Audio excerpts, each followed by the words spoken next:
กราบสองกราบสาม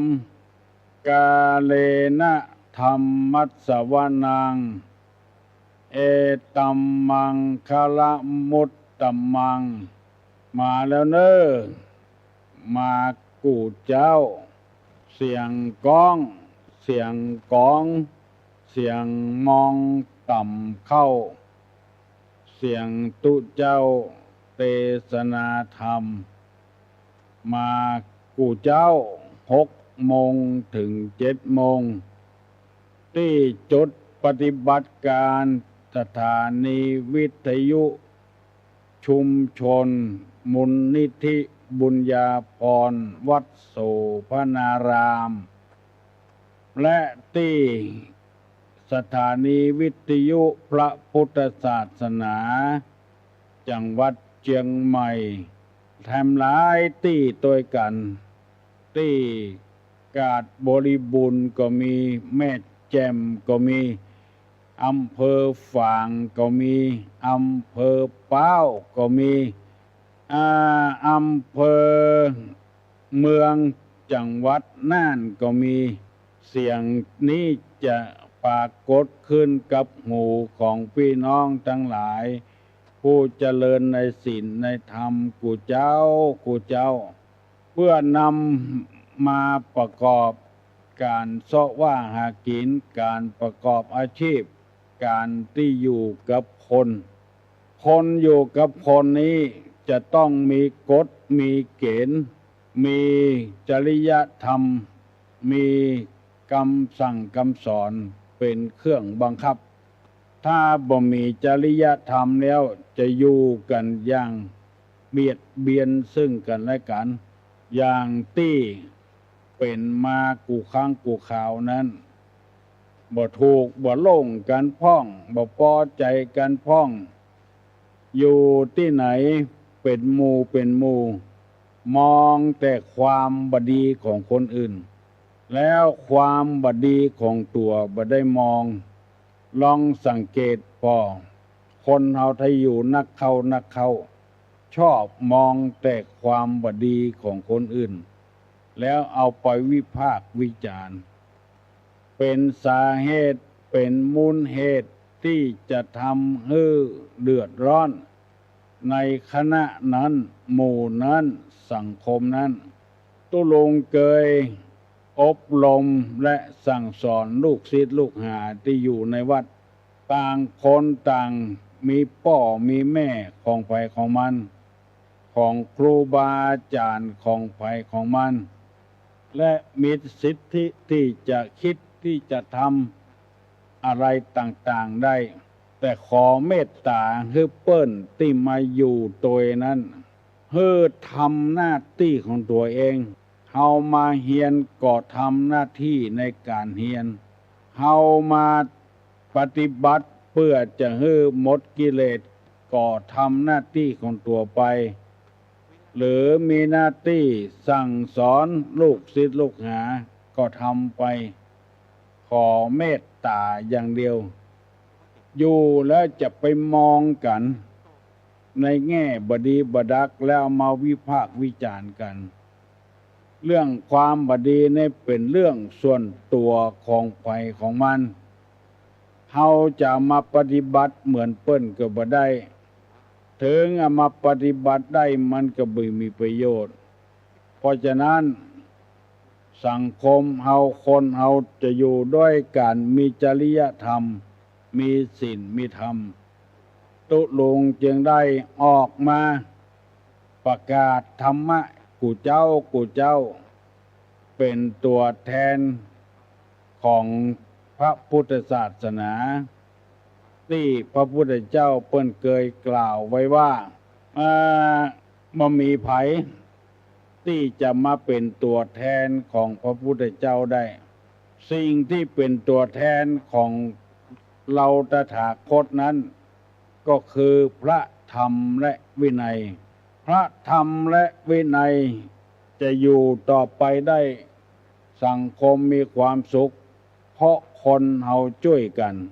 บุคคลที่ช่วยกันนั้นมีอยู่4เหล่าคือ1ภิกษุ 2ภิกษุณี3อุบาสก4อุบาสิกา4คนนี้เท่านั้นที่จะสืบสารพระธรรมคำสั่งสอนนำไปปฏิบัติได้โลกจะอยู่อย่างสันติสุขอย่างสันติภาพไม่คิดว่าฆ่าฟันบั่นแทงกันฮบกันไปฮบกันมาจะมีความสุขคิดไปเท่าใดก็บ่มีประโยชน์ยิ่งทำก็ยิ่งให้สิ่งที่เป็นประโยชน์ได้นั้นก็คือแต่ละคนมีคุณธรรมมีศีลมีธรรมมีจริยธรรมผัวก็มีศีลมีธรรมเมียก็มีศีลมีธรรมลูกเกิดมาก็มีศีลมีธรรมพ่อเมียแม่เมียมีศีลมีธรรมพ่อผัวแม่ผัวมีศีลมีธรรมตุเจ้ามีศีลมีธรรมศรัทธามีศีลมีธรรมคนงานมีศีลมีธรรมหัวหน้าคนงานมีศีลมีธรรมเจ้านี่มีคุณธรรมลูกนี่มีคุณธรรมตอนแล้วจะทำให้โลกเอาอยู่อย่างสันติภาพถ้าไปพกฆ่าฟันบั่นแทงกันก้าของเถื่อนอาวุธเถื่อนยาเถื่อนถ้ายังมีอยู่เมื่อโลกเมื่ออย่างนี้สันติภาพจะบังเกิดขึ้นในโลกตุลงได้นำมาเสนอเงื่อพี่น้องทั้งหลายถึงวันขอให้ท่านทั้งหลายตั้งอกตั้งใจฟังไปเรื่อยๆแล้วเราจะได้ความรู้เราจะได้ปฏิบัติธรรมแล้วเราจะมีความสุขเพราะพระพุทธเจ้าค้นคว้าหาความทุกข์แล้วค้นคว้าหาความดับทุกข์แล้วรู้จักหนทางที่จะเกิดความทุกข์รู้จักหนทางที่จะพ้นจากความทุกข์เพิ่นจึงนำมาเผยแพร่เพื่อแก่เจ้าบ้านเจ้าเมืองได้มีความสุขการที่พระสงฆ์พระเจ้ากู้วัดกู้วาเทศนาธรรมกาเฝ้าวัดเฝ้าวาเงือปอออกไม่ออกเป็นการทนุบำรุงพระพุทธศาสนาคือมันมั่นคงถาวรยิ่งขึ้นต้านศรัทธานาบุญทั้งหลายบางคนวิตกกลัวว่าพระพุทธศาสนานี้จะเสื่อมทรามลงไปจะบ่มีไผเคารพนับถือขอให้ท่านทั้งหลายอย่าไปวิตกว่าถ้าไปเกิดอย่างมันนักทุกอย่างมันเจริญรุ่งเรืองขึ้นศาสนานี้เปิ้นแบ่งไว้อยู่4อย่าง1วัดวาอารามไปพอวัดใดประเดี๋ยวนี้สะอาดสะอ้านในวัดในวาบ่ได้เอาหญ้าเอากงมีก้าตัวนอนกาเทคอนกรีตกาอันนี้เรียกว่าศาสนวัตถุ2พระสงฆ์พระเจ้าเปิ้นก็ปรับปรุงตัวเก่าดีขึ้นเรียนอภิธรรมเรียนนักธรรมเรียนบาลีจนมีมหาปริญญาสอบได้มีกันจำนวนมากแต่รู้สึกว่าอย่างวัดที่ตุลุงอยู่ถึงวันนี้สิ่งที่บ่เกิดก็เกิดขึ้นคือมีมหาปริญญามีอภิธรรมบัณฑิตนักปราชญ์ในทางพระอภิธรรมพร้อมเสมอที่จะตอบคำถามของพี่น้องทั้งหลายอันนี้เรียกว่าศาสนบุคคลตุเจ้าจบปริญญาตรีโทเอกเป็นด็อกเตอร์กันก็จำนวนมากด้านศาสนธรรมคำสั่งสอนออกประกาศกันตั้งสถานีวิทยุตั้งเสียงตำสายกูเจ้าเพื่อให้คนเฮานั้นได้นำเอาธรรมะไปใช้เรื่องอาหารการกินการอยู่การไปการมาการนุ่งการย่องเมืองไทยเฮานี้บ่เดือดร้อนอย่างสักอย่าง ที่เฮาเดือดร้อนก็เพราะคนบ่ฮู้ศีลบ่ฮู้ธรรมแล้วยังบ่ปอดจักนำให้คนไปในทางที่บ่ดีแถมทำให้มันเดือดร้อนบึดแก๊งหนึ่งก๊กหนึ่งเกิดขึ้นมาอยู่เรื่อยๆเปิ้นรณรงค์กันงดเหล้ากลางภาษาเหมือนกับยุยงปลุกปั่นให้กินนักขึ้นจนปอกพิษก็เถียงกันได้อ่านหนังสือพิมพ์ฉบับหนึ่งไปพอทีวีตัวกินเหล้าตัวไปหันเปิ้นเอามีดกับบีเนี่ยมีดลืนเข้าในตองเมาเหล้าใต้ตี้แล้วก็เฮียนเปิ้นเอาเล็กโกนพ่องเอาใบมีดโกนพ่องเอาอย่างทำลายอย่างลืนเข้าในตองสัก30 นาทีเดือดร้อนเจ็บท้องดินไปดินมานำไปหาโรงพยาบาลปรากฏว่าเอ็กซเรย์พอมีเล็กอยู่ในหั่นจำนวนมากเอาเข้าผ่าตัดเป็นเวลาถึง4 ชั่วโมงเจนจะหายจะไม้แควนขึ้นมาเพราะเหตุว่าเหล้าเป็นเหตุให้สร้างความเดือดร้อนบ่มีกำกึดกำล่ำเป็นไส้เป็นปุ่มเป็นต้องได้จากพ่อจากแม่มาทนุถนอมกลัวมันรู้มันเสียซ้ำเอาของแข็งๆเข้าไปใส่เปิ้นหมู่นี้เป็นต้นเพราะเหตุว่าบ่ชอบฟังธรรมตัวบ่ชอบปฏิบัติตัวเลยพอเดือดร้อนขึ้นมาก็เดือดร้อนว่าขอความเป็นธรรมความเป็นธรรมที่ไหนจะฮื้อตัววันนี้ตู้ลงจะได้จบเรื่องของจริยธรรมป้อบ้านแม่บ้านเหียกรรมมี10 ข้อแล้วจะได้เอาธรรมที่เกี่ยวกับเหตุที่ทำให้เดือดร้อนในอนาคตของคนเราแถม10 ข้อมาเสนอให้พี่น้องทั้งหลายฟังอันนี้ทำเปิ้นบอกไว้เป็นหมวดเป็นหมวดให้เราได้นำไปปฏิบัติเรากลัวว่าอนาคตของเราจะเดือดร้อนนั้นเพราะเหตุ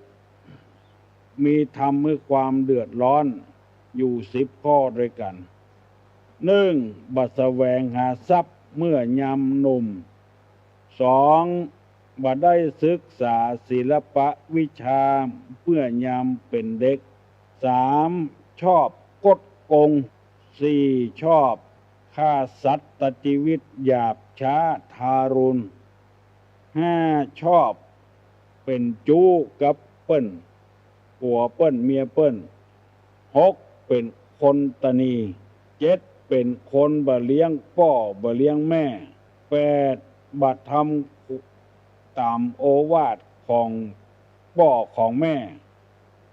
9. บ่เข้าใกล้สมณพราหมณ์ผู้มีศีลผู้มีความรู้ 10. บ่ประพฤติสุจริตธรรมบ่เข้าใกล้สัตบุรุษ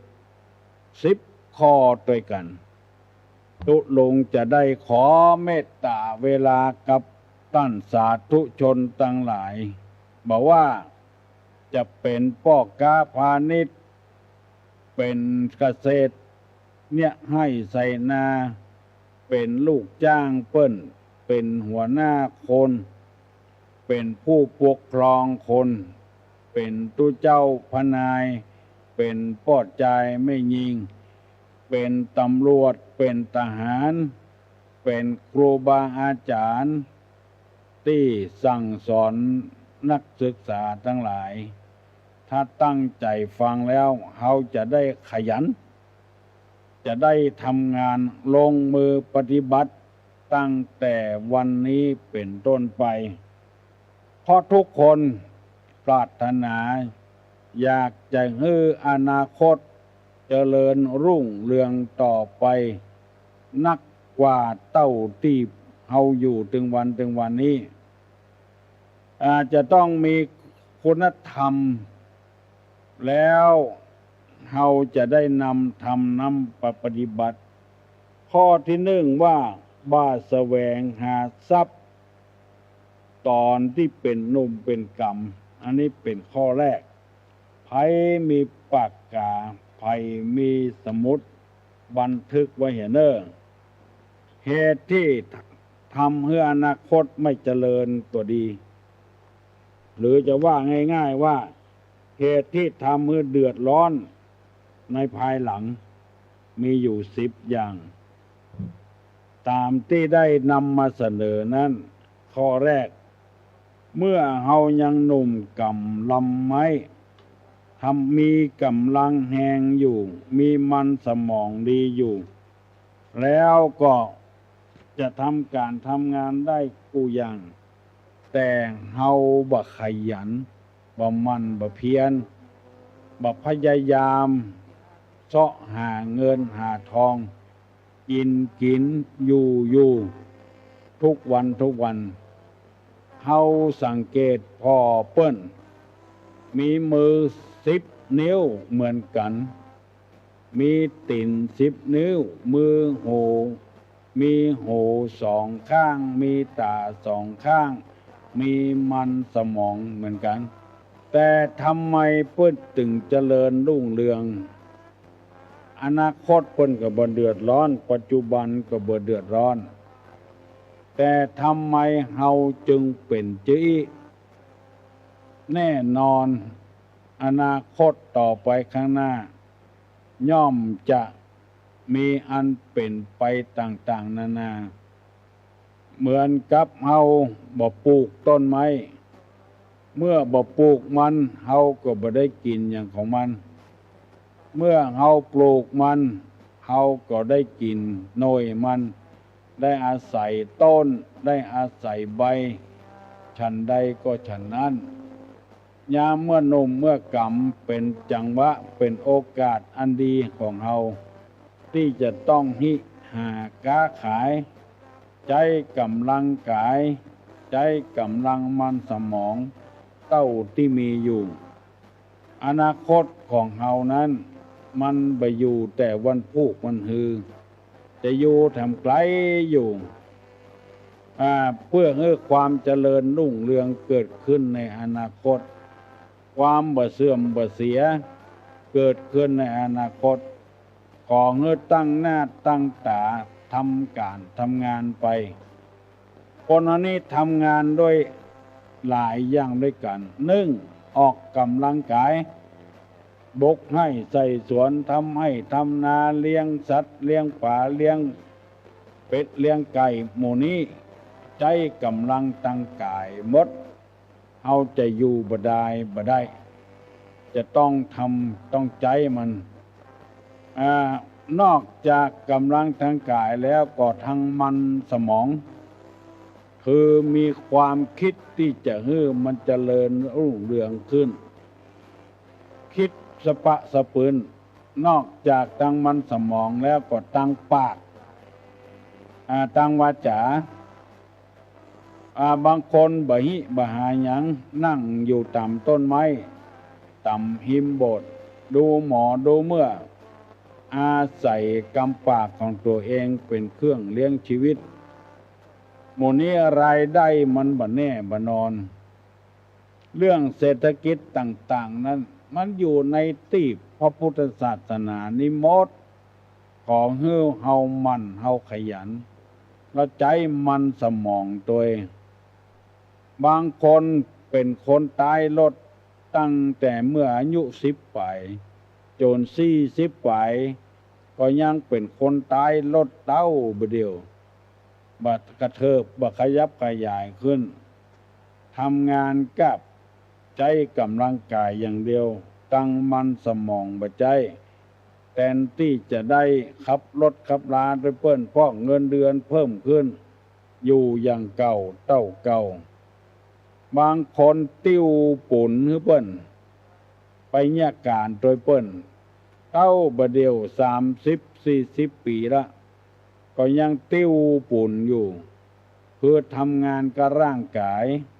ทางสมองบ่ทำเพราะฉะนั้นข ของเมื่อเฮาได้กึดอยู่ตลอดเวลาว่าเมื่อเฮายามหนุ่มยามกำมีกำลังแรงปุ้งแหงแต่งเข้าเพื่อพยายามทำเมื่อเฒ่าเมื่อแก่ทำเพื่อพยายามทำเมื่อหนุ่มเมื่อกำจะไปขี้ค้านจะไปอ้างหนาวนักร้อนนักเย็นไปแล้วเนี่ยการได้น้อยเดียวอย่างหมู่นี้อนาคตจะบ่สดใสบ่เจริญรุ่งเรืองนอกจากนั้นยังมีแถมกลุ่มหนึ่งกลุ่มที่สร้างความเดือดร้อนให้ตัวเองกับพ่อกับแม่กับพ่ออุ้ยแม่อุ้ยกับสังคมวันหนึ่งกลุ่มก็เอากันไปผสมจุ่มนุมกันตำร้านเหล้าร้านยากินแล้วจิตใจฮึกเหิมเสาะมีดเสาะมวยไปไล่ฟันคนอันนี้อนาคตมันจะไปบ่ไกลถ้าจะดูอย่างสิ่งสาราสัตว์เป็นควายเป็นงัวนี่อนาคตไปบ่ไกลบัดสักกี่วันก็จะเป็นจิ้นเป็นเนื้อเอาให้คนได้กินอนาคตของเปิ้นเป็นอย่างนั้นแต่ว่าคนเหล่านี้มันบัดใจเหมือนกับสิ่งสาราสัตว์เป็นสัตว์ที่ประเสริฐเฮาควรจะทำการทำงานเมื่อหนุ่มเมื่อกำห้ามเฮียนศึกษาศิลปะวิทยาต่างๆที่มันสมองเราจะรับได้คนที่ร่ำรวยมั่งมีสีสุขตึงวันนี้ลองสังเกตพอเปิ้นเนี่ยการเปิ้นบ่ขี้ค้านเนี่ยการเข้ามีลูกมีเต้าก็สืบสานตัวแถมเจริญรุ่งเรืองขึ้นอยู่เรื่อยๆอันนี้เพราะเปิ้นเนี่ยการเมื่อยามหนุ่มยังกำแต่ไปเนี่ยการอย่างเดียวบ่มีมันสมองจ้วยเดือดร้อนกันอย่างเกษตรกรรมอย่างที่เป็นมาเนี่ยพอพุทธตื่นล้นไปหารัฐบาลเพื่อรัฐบาลช่วยปลดหนี้ปลดสินหมู่นี้เป็นต้นเพราะว่าทำงานก็กำลังมาอาศัยมันสมองเป็นคนตายรถเท่าเป็นคนติ้วปุ่นเท่า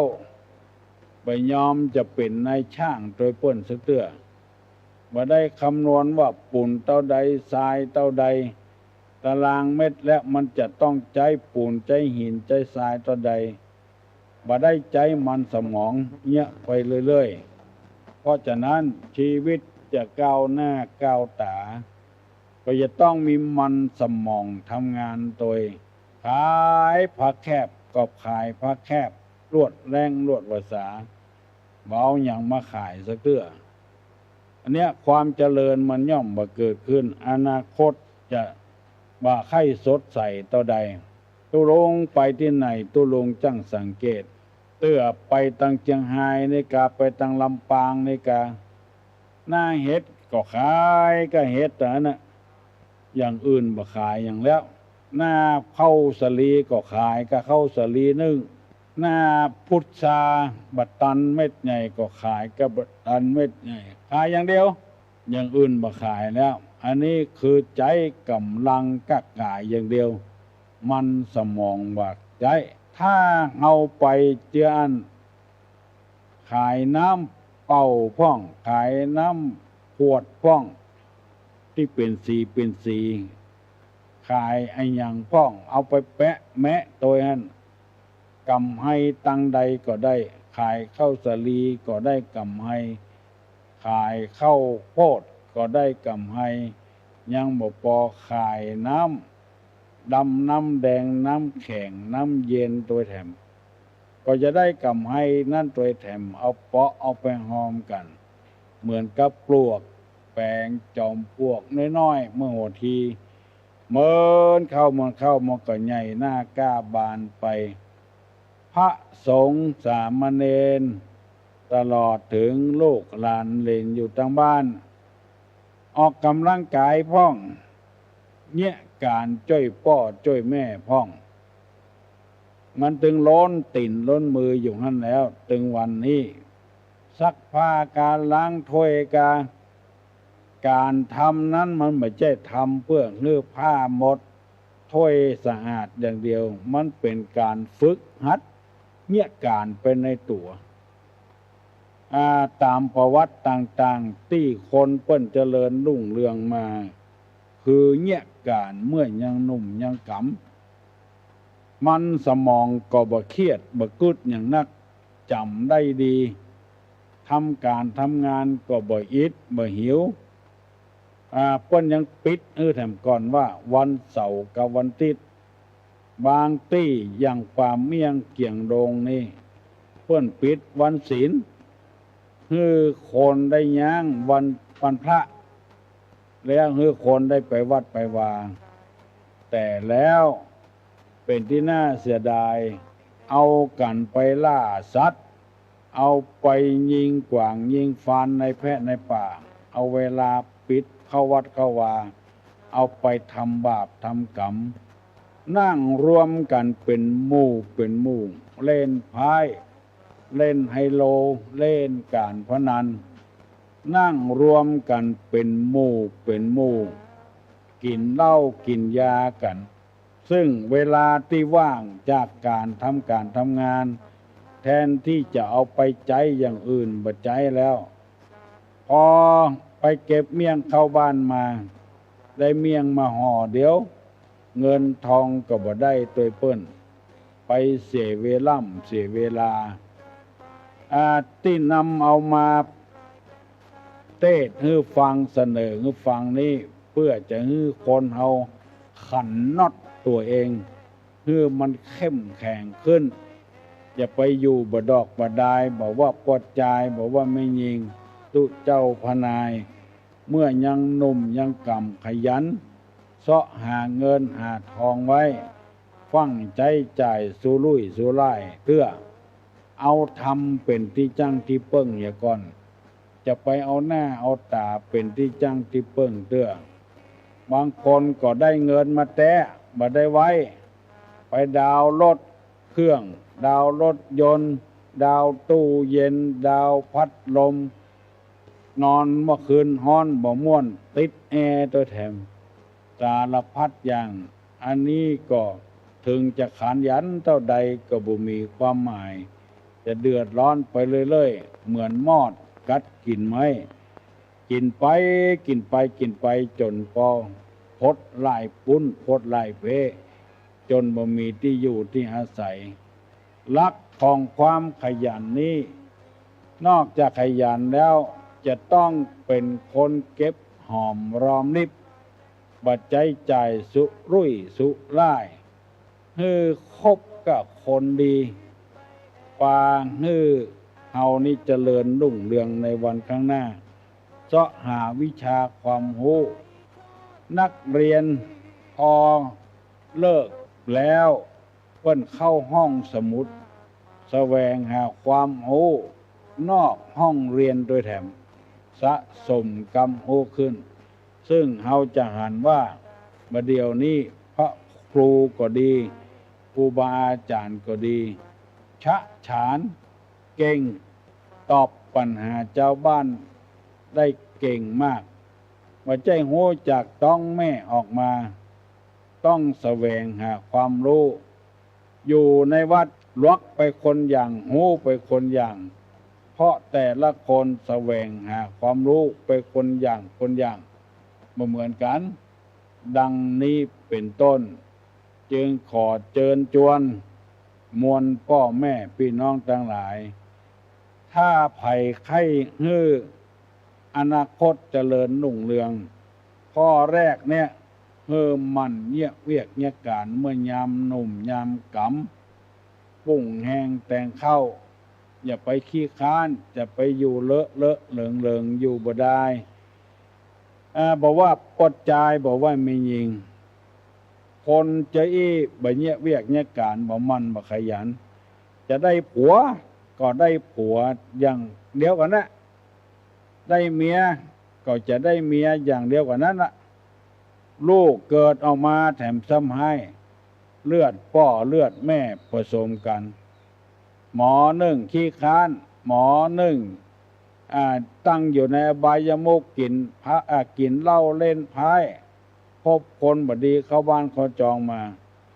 ลูกเกิดออกมาเลือดสองเลือดบวกกันจะได้พันธุ์ที่บดีขึ้นมาเฮาปลูกต้นไม้เฮาก็ต้องการหน่วยมันใหญ่ๆเปิ้นบ่ใจนับเอามาปลูกเสาะหาพันธุ์มันก่อนเสาะหาพันธุ์มันดีๆมันหน่วยดกมันหวานมันกรอบเอาหมู่นั้นมาปลูกแล้วมันบ่เสียที่ดินบ่เสียน้ำบ่เสียปุ๋ยบ่เสียเวลาคนที่ปลูกเอานับปลูกไปเลยเอาเชื้อที่บดีมาปลูกมันก็จะได้ผลที่บดีอุปมาฉันใด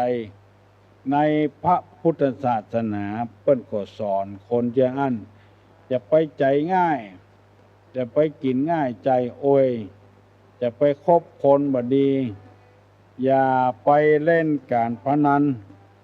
ซึ่งมันเป็นอบายมุขบางคนเล่นมาตั้งแต่อายุ10 ปลายแล้วโจนแต่ฮอดบัดเดียว60-70ก็บ่ย่างสักเทื่อเล่นอยู่เล่นก็บ่จะเล่นน้อยๆเล่นนักโดยแถมจกหนักสตางค์ออกมาเอาใบซาวหอมกันเทศเอาใบร้อยไปซื้อหวยอันใดจะได้บุญเหลืออันใดเพื่อหวยกวดมาบ่ถูกแล้วซาวนั้นก็ยังเป็นรักเป็นฐานเอาทำบุญอยู่อันเนี้ยคนเฮามันคิดผิดยามหนุ่มยามกำนี้มันขยันจะไปขี้เกียจขี้ค้านคนมีความรู้นักก็เพราะว่าได้ศึกษาเล่าเรียนมาแต่ยามหนุ่มยามกำไผมีกระดาษไผมีปากกาจดไว้ความหวังในอนาคตต้องมันศึกษาเล่าเรียนตุรงจะได้นำเอามาบรรยายเตื้อข้อเพื่อให้พ่อแม่พี่น้องทั้งหลายหวังความเจริญในอนาคต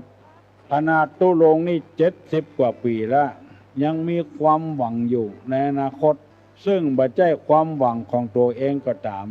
แต่เป็นความหวังว่าวัดนี้จะต้องเจริญรุ่งเรืองแน่นอนเพราะว่าตุเจ้าจะได้สืบสาย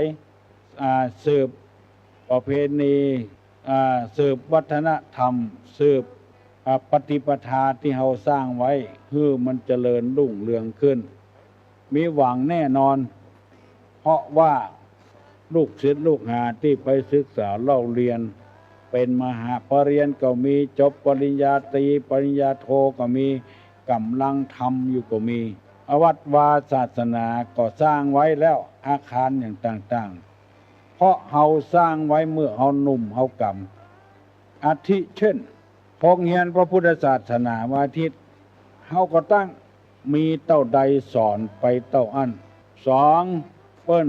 ให้เรียนการศึกษานอกโรงเรียนก็ฮื้อสถานที่เปิ้นจัดโต๊ะจัดตั้งเอาคนเดียวมีไว้ให้เรียบร้อย3นักธรรมเฮาก็เอารุ่นพี่สอนรุ่นน้องโดยบ่หวังระวังกันโทบ่หวังเงินเดือนเงินดาวอย่าง3บาลีเฮาก็สอนกัน4อภิธรรมบ่ได้สอนเป็น20 30เป็น100 200อย่างเพิ่นสอนเนี่ยกำ10ปลาย4คน5คนแบบเศรษฐกิจพอเพียงแล้วตั้งโครงการไว้เช่นคนทุกข์คนยากตายบ่มีร่องเฮาก็ทำไว้จวนปิ้นน้องทั้งหลายบริจาคช่วยกันและเอามาทำเพื่อคนทุกข์คนยากนอกจากนั้นโครงการไถ่ถอนชีวิตสัตว์โครงการ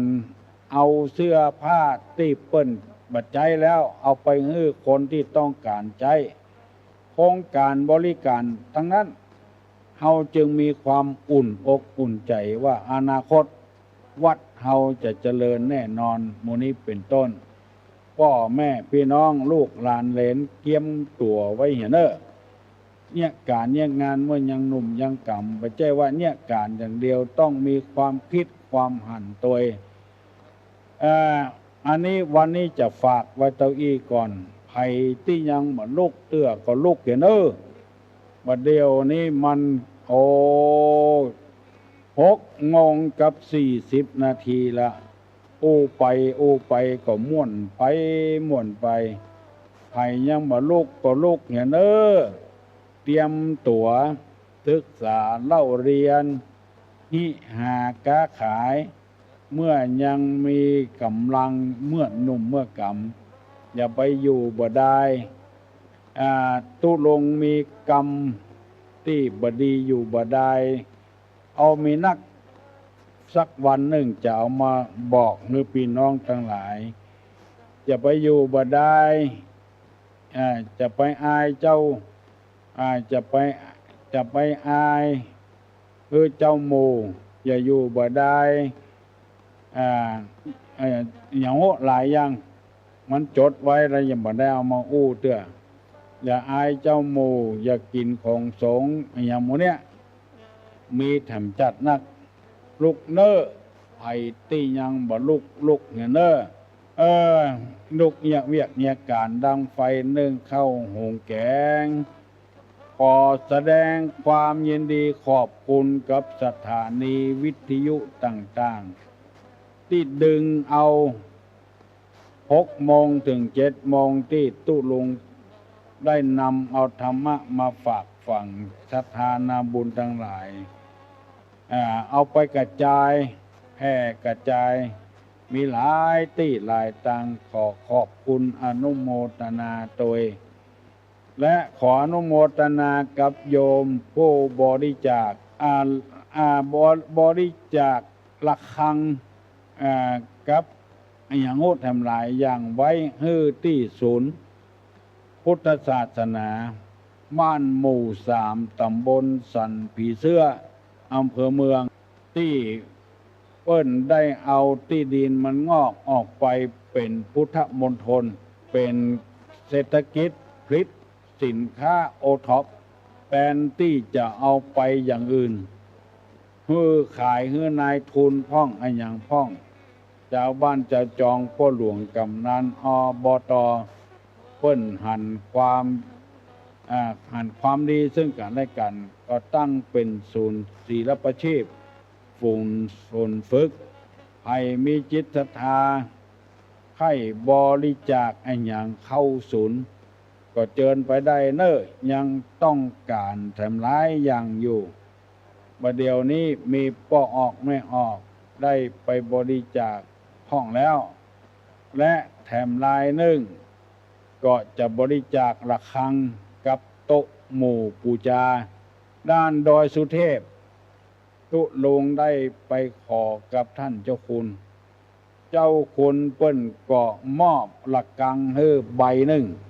เอาไปแขวนไว้ที่หน้าพระพุทธรูปปาง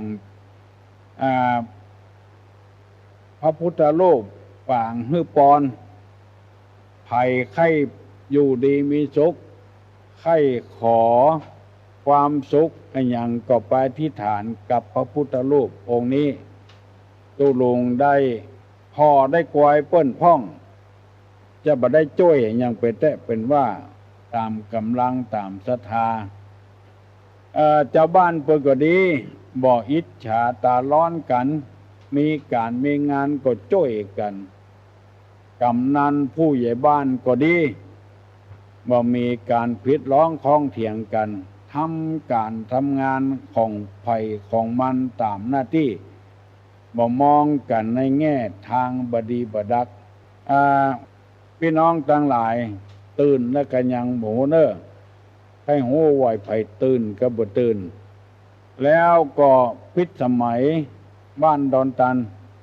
ตุลงได้เอาหนังสือสวดมนต์ของวัดของวัดเจริญเอาเฮือละอ่อนไปฝากไว้กับท่านพระครูแล้วที่วัดดอนตันฮัลโหลโทรมาจากลำปางครับโอ้มาจากลำปางเนาะมาตะได้ยินเสียงเหมือนแล้วเนาะบ่เหมือนจะได้หรอ 5 วันกันนะ 5 วันแต่ โอ้ ดีแล้วเนาะ เกาะคาเนาะ ฮะ เกาะคาเนาะ ครับผม เออ โอ้ ดีแต่เนอะ ครับวันนี้ขอถามปัญหาสักข้อหนึ่งครับ โอ้ได้กะ ที่เอาวัวควายไปเนี่ยนะเนี่ยมันจะเป็นบาปเป็นกรรมครับ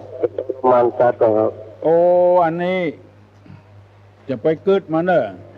มาเป็นบาปคะแนนเฮาเลี้ยงมันพ่อมันสุ่มไฟให้มันกินหญ้า นั่นครับเนี่ยครับ เฮาเลี้ยงมัน ดีกว่าเฮาปล่อยมันแล้วเขาจะไปฆ่าไปแกล้งมันเนาะ ครับ บ่เป็นบาปเนอะจะไปด่าไปแจ้งมันเนอะ ครับนมัสการครั เอบ ใจไปเถอะเนอะ ครับผม เจริญพรบ่เป็นบาปเป็นกรรมอย่างเนอะแต่บางคนบ่ได้ใครเหี้ยมไปหน่อยด่าเป็นตาบอดตาล่มบ่าหูซ้ายบ่หูขวานี่ใครเกินไปหน่อยเฮาก็ตึงหูว่ามันเป็นงัวมันเป็นควายไปเคี่ยนไปตีเปิ้นมันเจ็บกว่าลูกเฮาหนามปักเฮายังเจ็บอะโหล ภาษาเจ้า ตะกี้ว่าใดก็เจ้าที่ว่ากำว่า จะไปอยู่บ่ได้อ่ะ ฮะ ที่กำที่ว่า จะไปคิดชั่วโมงจะไปอยู่บ่ได้ จะ อ่ะ ไปอยู่บ่ได้จะไปขายของฝากอย่าไป จะไปอยากของโสง ของสงฆ์ แล้วอย่างว่าแถมข้าเจ้าลืมไปละ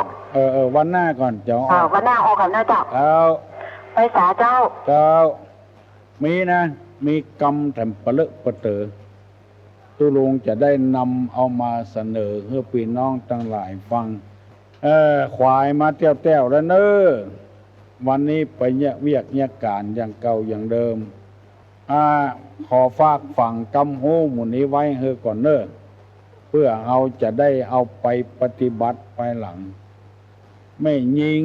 ลักษณะของไม่ยิงก็มีลักษณะของพวดใจก็มีเป็นกรรมเก่าก็มี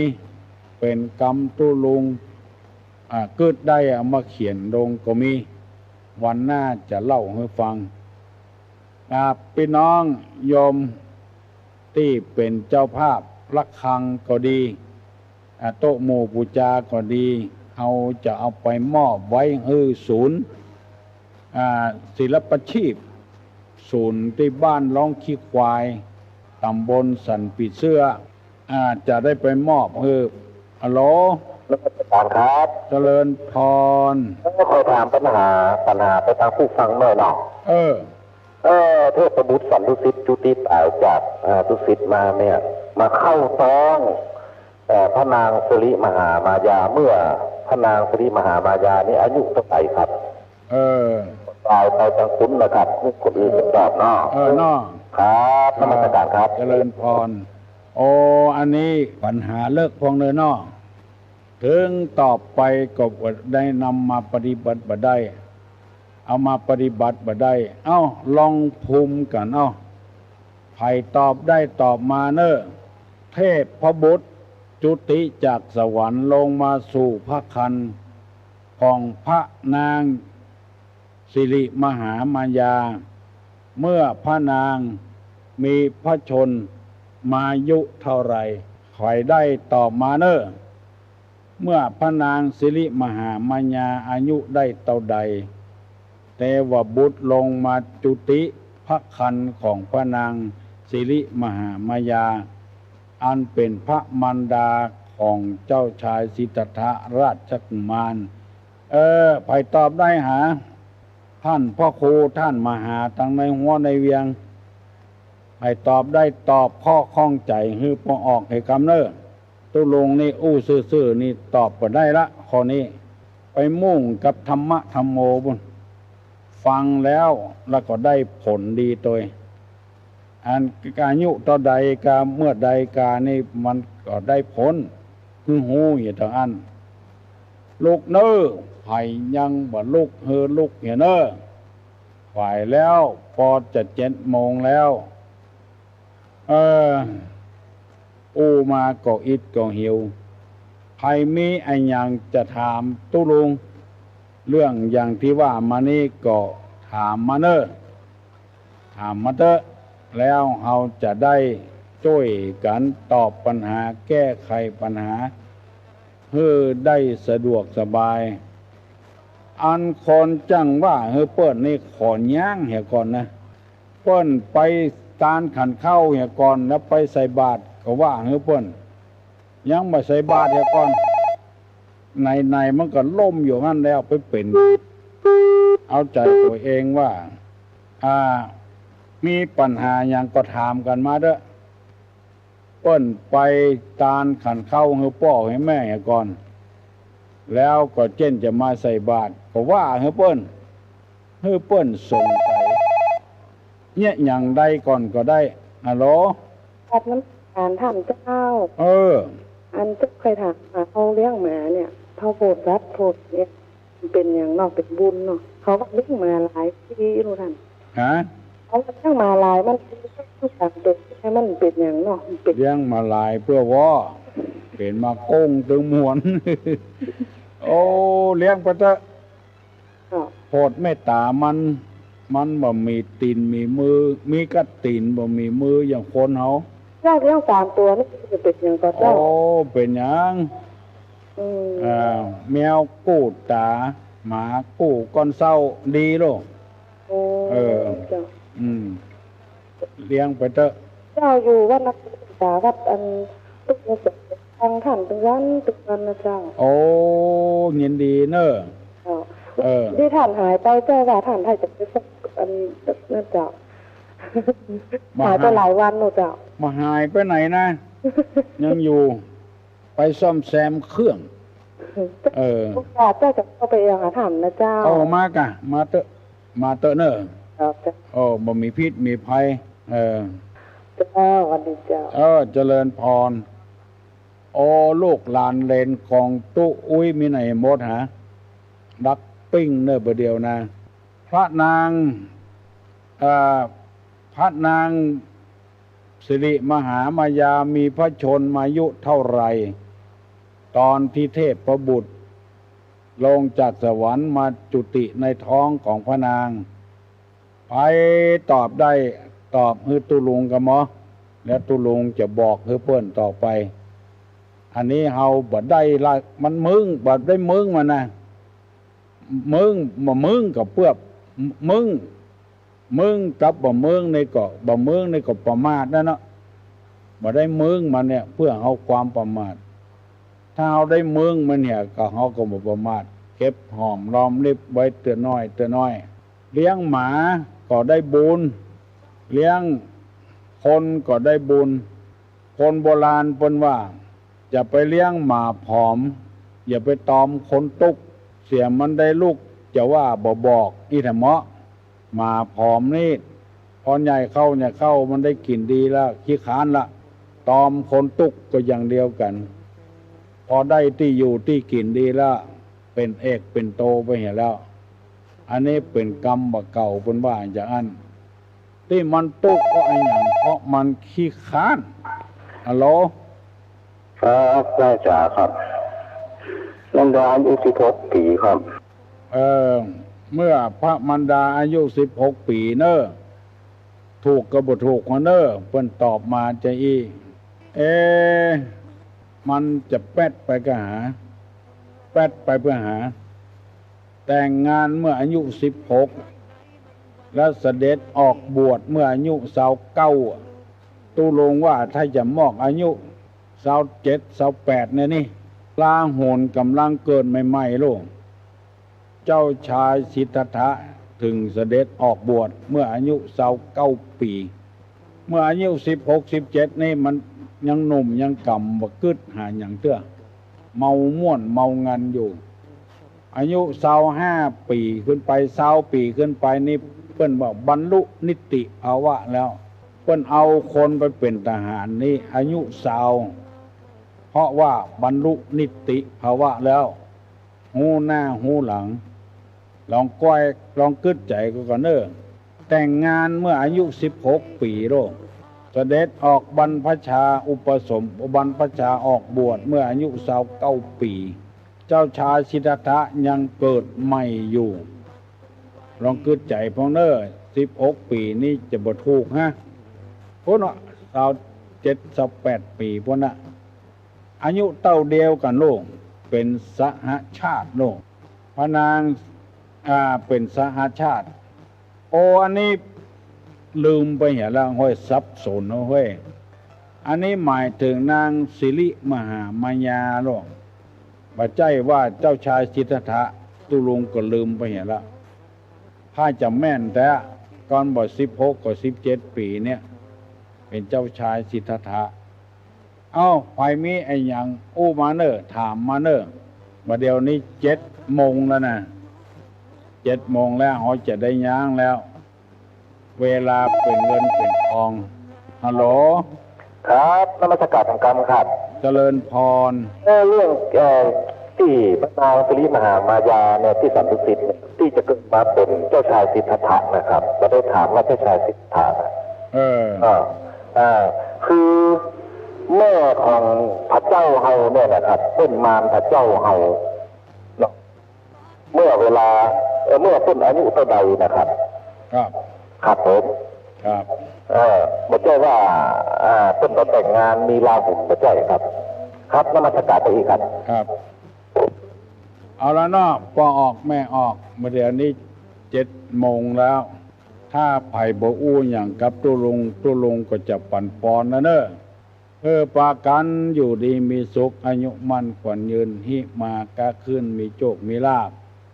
ขอขอบคุณกับสถานีวิทยุชุมชนต่างๆที่ได้ดึงเอาเมื่อเจ้าวันนี้เข้าไปประกาศให้พี่น้องชุมชนได้เข้มแข็ง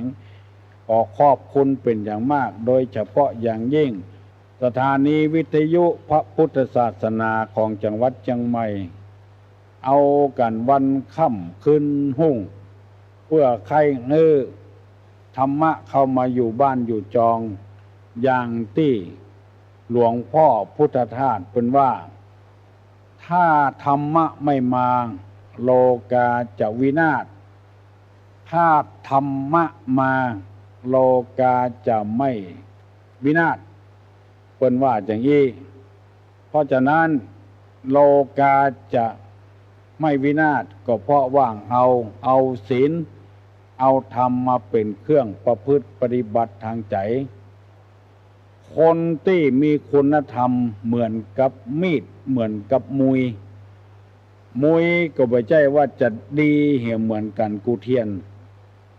บางเทียนก็โบะหลัวกำเดียวก็แตกก็บ้างบางเทียนก็ดี